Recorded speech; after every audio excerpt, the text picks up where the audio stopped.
আসসালামু আলাইকুম, আমি নিয়ন স্পিড অটো কেয়ারের পক্ষ থেকে আপনাদের সকলকে স্বাগত। আজকে আমরা যে গাড়িটা নিয়ে আলোচনা করব এটা টয়োটা ব্র্যান্ডের অ্যাকোয়া হাইব্রিড কার। তো এটা 17 মডেল। তো এই গাড়িটা খুব বেশি দিন হয় না গাড়িটা কিনা। তো আমার কাছে একটা ফোন আসলো যে আপনার এটা এসির প্রবলেম। তো আমি প্রথমে মনে করছি এটা সার্ভে মোটরের সমস্যা, কারণ আমরা জানি হাইব্রিড গাড়িগুলো একটা সার্ভে মোটরের সমস্যা আছে। তো সেই সমস্যা মনে করে নিয়ে আসছিলাম। তো পরে এটা চেক করলাম, চেক করে দেখলাম যে এটার আসলে এসির গ্যাসটা আপনার হচ্ছে সেভাবে নাই। আর আমরা হচ্ছে প্রেসার সেন্সরের কোডটা পাইলাম।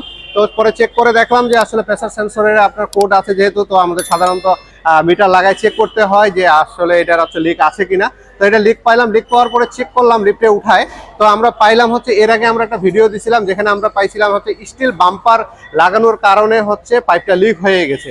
তো আমরা সেম প্রবলেম আবার এটাতে পাইছি। এই জন্য আপনাদেরকে আমরা হচ্ছে একটু সতর্ক করতে যাচ্ছি যে আপনারা যে বাম্পারটা লাগাচ্ছেন খুব সাবধানে লাগাবেন, এবং হচ্ছে আপনারা দেখে নেবেন যে আপনার কোনো জায়গায় হচ্ছে ক্ষতি হওয়ার সম্ভাবনা আছে কিনা, অন্য পার্টস ড্যামেজ হওয়ার সম্ভাবনা আছে কিনা সেটা দেখে নেবেন। তার শুরুতে আগে আপনাকে দেখাবো আমি যে আসলে কোন জায়গায় আপনার সমস্যা রয়েছে। আপনারা একটু ভালো করে লক্ষ্য করবেন, এখানে হলো আপনার স্টিল বাম্পারের যে জায়গাটা আছে সেটা আপনার আছে, এবং এখানে দেখতে পাচ্ছেন একেবারে ক্ষয় হইতে হইতে ঘষা খাইতে খাইতে কিভাবে ক্ষয় হয়ে গেছে।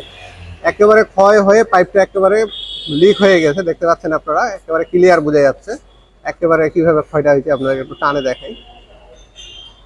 তো এটা আসলে এখানে যেহেতু এটা এখানে ছিল এইভাবে করে খাচ্ছিল ঘষাটা, এই যে দেখেন এইভাবে। তো এটা আমরা টানে বের করছি যে এটা আসলে কি সমস্যা, দেখেন একেবারে কিভাবে নষ্টটা হয়েছে। ভিউয়ার্স, আপনাদেরকে সবসময় আমরা চেষ্টা করি সতর্ক থাকার জন্য, যে আপনাদেরকে দেখালাম আমরা যে এই বাম্পার গুলা লাগাইলে কি ক্ষতিটা হয়, কিংবা বাম্পার তো লাগাইতেই হবে আমাদের, বাম্পার লাগাবেন না এটা আমরা বলতেছি না। তবে বাম্পার যেনারা লাগাচ্ছেন কিংবা হচ্ছে যেনারা ইউজার এবং দোকানদার যেনারা হচ্ছে আপনারা বাম্পার লাগান, দুইজনে আপনারা একটু সতর্ক থাকবেন। দুইজনে দেখবেন যে আসলে কোনো জায়গায় ঘর্ষণ খাওয়ার সম্ভাবনা আছে কিনা, এসির পাইপগুলো লক্ষ্য করবেন, ইলেকট্রিক ফল্ট হবে কিনা সেগুলো লক্ষ্য করবেন। তারপর নিচে প্লাস্টিক থাকে অনেক, সেগুলোতে আগুন ধরার সম্ভাবনা আছে কিনা সেগুলো, কিংবা অন্যান্য জায়গায় ড্যামেজ হওয়ার সম্ভাবনা আছে কিনা এগুলো আপনারা একটু লক্ষ্য রাখবেন। আর যারা গাড়ি নিজেরা ইউজ করেন অবশ্যই আপনারা এই জিনিসগুলো চেক করে নেবেন যে আপনাদের গাড়িতে এরকম কোনো ক্ষতি হচ্ছে কিনা। কারণ হচ্ছে একটা গাড়ি আমরা হচ্ছে যদি কোনো সমস্যা হয়, এটা কিন্তু সমস্যাটা অল্পতে, কিন্তু হচ্ছে আমরা যে রাস্তার মধ্যে যে ভোগান্তিটার মধ্যে পড়ি সেটা কিন্তু অনেক বেশি। তো আশা করি আমাদের এই ছোট্ট ইনফরমেশনটা আপনাদের ভালো লাগবে। যদি আমার এই ইনফরমেশন ভালো লাগে থাকে অবশ্যই আমাদের চ্যানেলটিকে সাবস্ক্রাইব করে রাখবেন, আর সাথে থাকা বেল বাটনে চাপতে ভুলবেন না।